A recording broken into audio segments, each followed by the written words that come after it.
I never imagined my life would come to this. Hanging upside down, bound by a rope tied to the ceiling, my heart pounding with terror.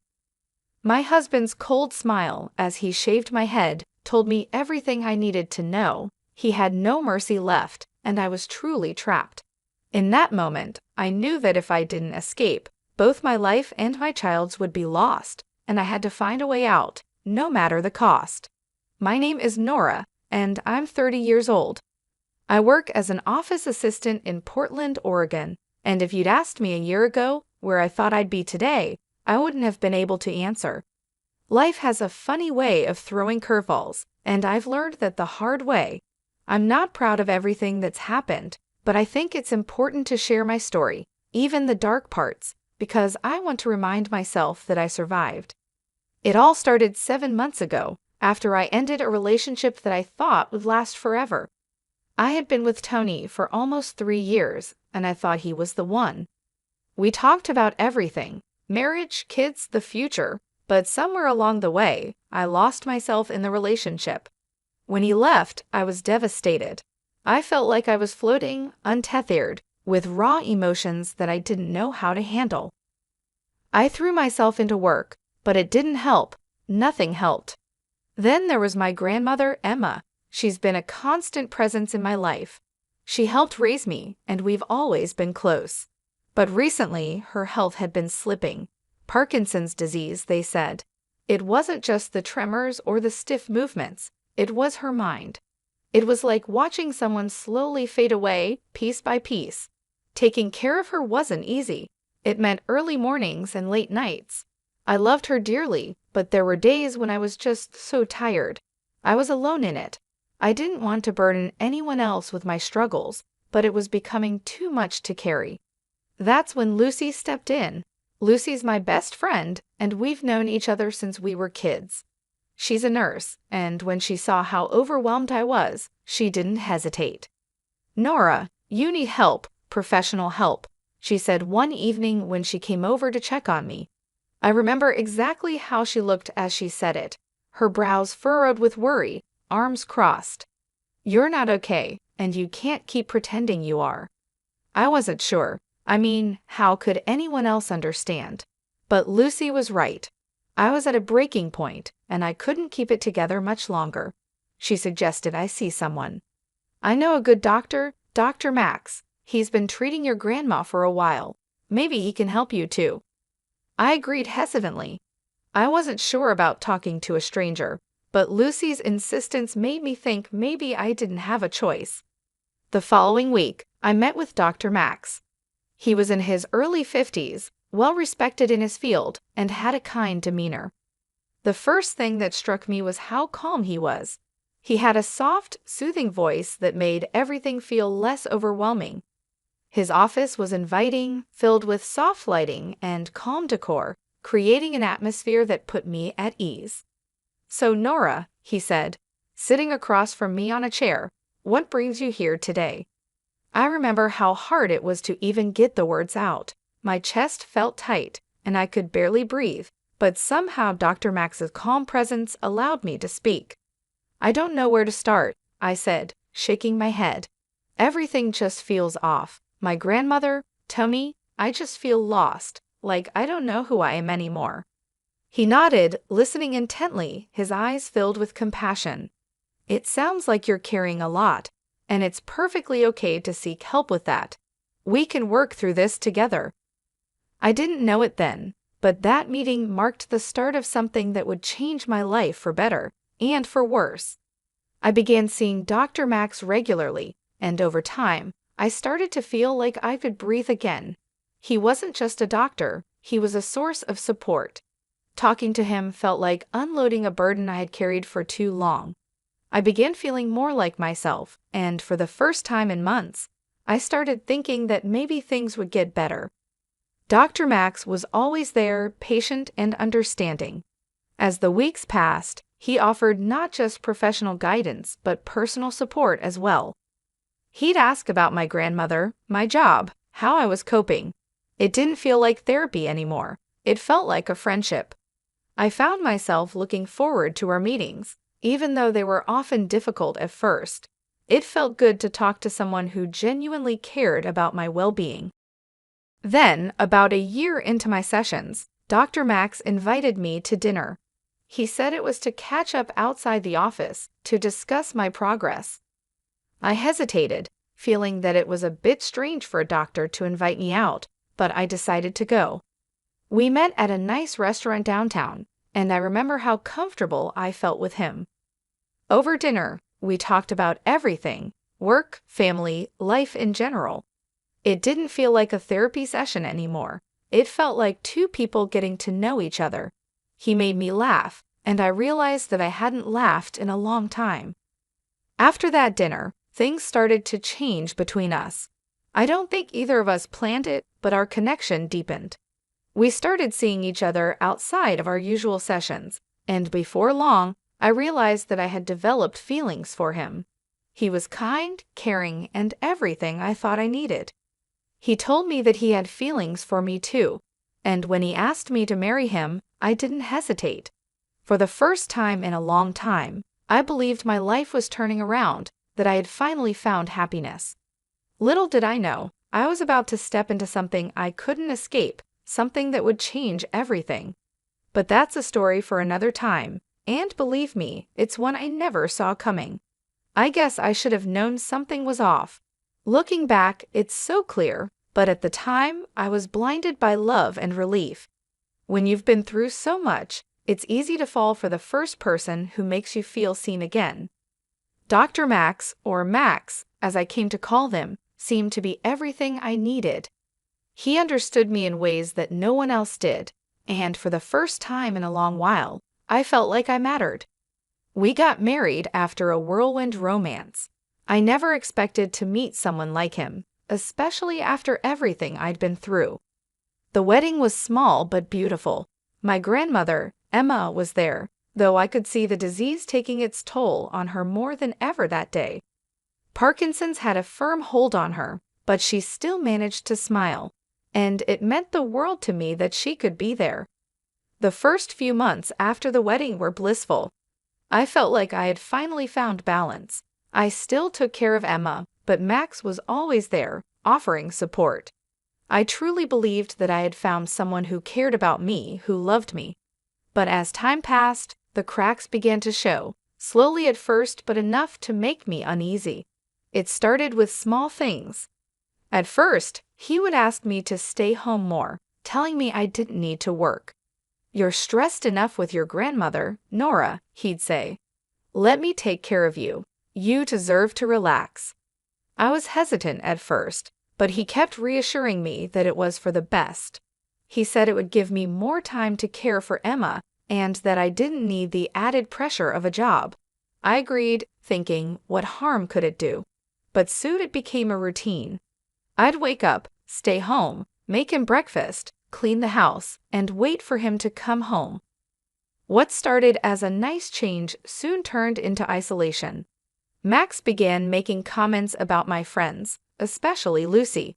"Do you really need to see her so often?" he'd ask. "She doesn't understand you like I do." And when I pushed back, he'd get frustrated. "I'm just looking out for you, Nora. You don't need to go out with her all the time. She's not good for you." I tried to explain that Lucy was my best friend, someone who had been there for me long before him, but the more I defended my friendships, the more controlling he became. It wasn't just Lucy. He started monitoring my phone and my emails, watching my every move. If I laughed at a text, he'd ask who I was talking to. If I spent too long on the phone, he'd demand to know why. What once felt like protectiveness turned into something suffocating. I told myself I was overreacting, that maybe it was just his way of being caring. But in my heart, I knew something wasn't right. I felt trapped, like I had no freedom to make even the smallest decisions for myself. Then it got worse, much worse. One night, after a minor disagreement, Max locked me in a small storage room in our house. I had no idea what had set him off, but it didn't matter. All I knew was that he was furious, his eyes wild with rage. "You need to learn your place," he spat as he shoved me into the dark, cold room. The door slammed shut behind me, and I heard the sound of the lock turning. My heart began to race. It was dark in there, too dark for my liking. I felt the walls closing in around me. I don't know how long I was in there, maybe minutes, maybe hours. Time didn't seem to matter. All that mattered was the suffocating feeling in my chest, and the fear I couldn't shake. And the worst part? I could hear him on the other side of the door, laughing. That night was the first time I truly realized how far Max had gone. This wasn't just controlling behavior, this was something else, something darker. When he finally let me out, I was too shaken to say anything. He apologized, of course, but the apology felt hollow. I didn't believe him anymore. I didn't know who he was. It felt like the man I had married had disappeared, replaced by someone I didn't recognize, someone I feared. But the worst was yet to come. A week after that terrifying night, I discovered I was pregnant. I didn't know whether to feel relief or fear, a life growing inside me, a glimmer of hope amidst the darkness. I thought, maybe, just maybe, this could be the thing to soften Max, to bring him back to the man I once thought I knew. When I told him the news that evening, hoping for a loving reaction, his face twisted in disgust. "A baby?" he sneered. "You're going to keep it?" "Yes, Max. This is our child," I said, my voice trembling. "I want to be a mother." His face grew colder, his eyes narrowing. Without a word, he turned and stormed out of the room, slamming the door behind him. In that moment, I felt the last threads of hope slipping away. I realized then that I wasn't just dealing with a controlling husband. I was dealing with someone who would go to frightening lengths to maintain his control. The following days were a blur of fear and confusion. Max's mood was colder, his words sharper. He began avoiding me, but the moments we did cross paths were filled with tension. Then, one night, after a heated argument where he demanded I get rid of the baby, everything spiraled out of control. "You're not keeping that child, Nora," he hissed, his voice full of venom. "It will ruin everything we've built. You need to get rid of it." "No, Max," I said, trying to stand my ground, even though fear clawed at my insides. "This is our child, and I am keeping it. I won't give in to your demands." My refusal pushed him over the edge. In a blinding fury, he grabbed a rope, his face contorted with anger. Before I could process what was happening, he wrapped the rope around my wrists and tied them tightly. "If you won't listen, maybe this will make you understand," he spat, his voice a chilling whisper. Ignoring my pleas, he hoisted me up, suspending me from the ceiling, leaving me hanging upside down. I felt the blood rush to my head, and my vision blurred. But the worst was yet to come. He circled around me with a twisted smile, holding a pair of clippers. In a horrifying moment, he began to shave my head, strand by strand, stripping away any shred of dignity I had left. "I'll teach you who's in control," he sneered, his voice dripping with malice. Hanging there, helpless, I felt my spirit breaking. But somewhere deep within, a spark of determination flared.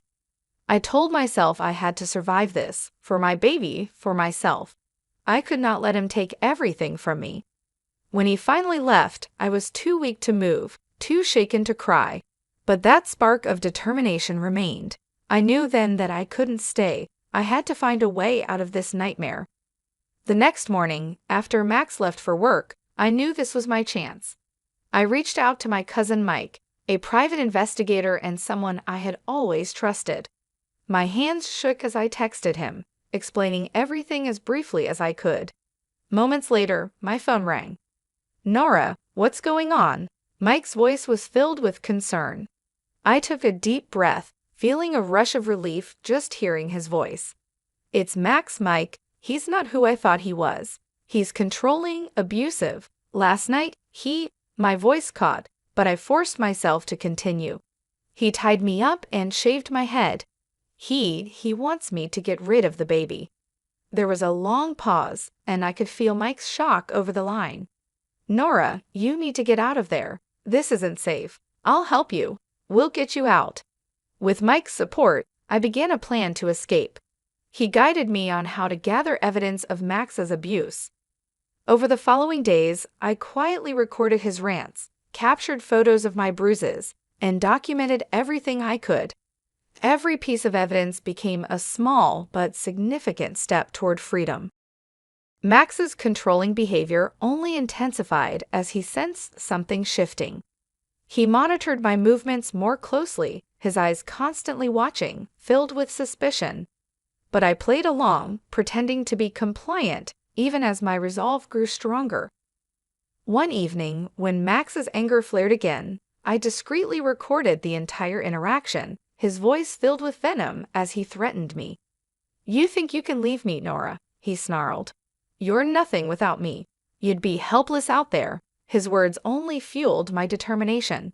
Finally, with Mike's help, we had enough evidence to make a move. Mike reached out to the police, providing them with all the evidence we had gathered. The plan was set. The morning everything changed felt like a blur. I woke up feeling both terrified and hopeful. I knew the plan. Once Max left for work, Mike and the police would arrive, armed with everything they needed to arrest him and get me to safety. But there was a new tension in the air. I could sense that Max felt something was different, and I braced myself, fearing he might notice my own resolve. Just as he was about to leave, he turned to me with an intense, calculating stare. "You seem different today, Nora," he murmured, his voice low and menacing. My heart raced, but I forced myself to stay calm, giving him a hollow smile and nodding. "I'm just trying to make things easier, like you wanted," I replied, hoping to keep his suspicions at bay. After what felt like an eternity, he finally left, slamming the door behind him. The moment I heard his car pull away, I grabbed my phone and texted Mike. "He's gone. I'm ready." Within minutes, Mike arrived with the police. The officers moved swiftly, checking every corner of the house, ensuring that they had everything they needed. It was only a matter of time now. I waited with bated breath, feeling the weight of the past months begin to lift, even as fear lingered. The officers stationed themselves discreetly, ready to arrest Max the moment he returned. My hands trembled as I waited, replaying every horrible memory in my mind, grounding myself in the knowledge that this nightmare was finally ending. Late in the afternoon, Max came home.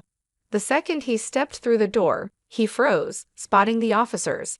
His expression shifted from shock to rage in an instant. "What is this?" he demanded, his voice a mix of fury and disbelief. One of the officers stepped forward, his tone calm but firm. "Max, you're under arrest for multiple counts of abuse and unlawful imprisonment." Max's face contorted in anger as they handcuffed him, his eyes locked on me, filled with hatred. "You think this changes anything, Nora?" he sneered. "You're nothing without me." But I held my ground, refusing to look away. "I'm free of you, Max. You don't control me anymore." Watching him being led away in handcuffs felt surreal. The man who once vowed to love and protect me was now the one being taken away, a monster unmasked. For the first time in months, I felt the weight of his control lift, replaced by a sense of relief and freedom. With Max behind bars, I began to rebuild my life. I moved back into my old apartment, a modest space, but one that felt like a sanctuary.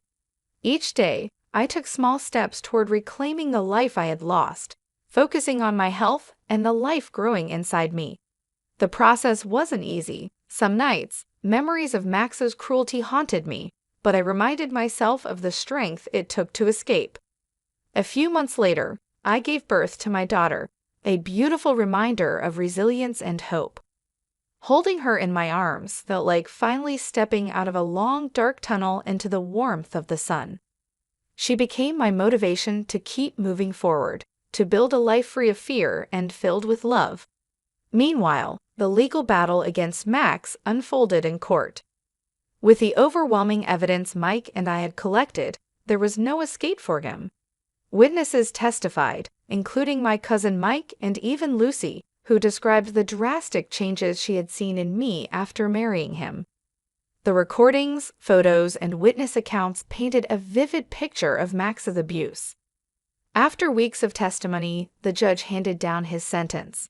Max received a lengthy prison term, punished not only for the abuse he inflicted on me, but for the violation of trust and cruelty he had shown. His sentence included mandatory therapy and a substantial fine, which I received as part of a settlement, $300,000, a sum that symbolized the freedom and security I was determined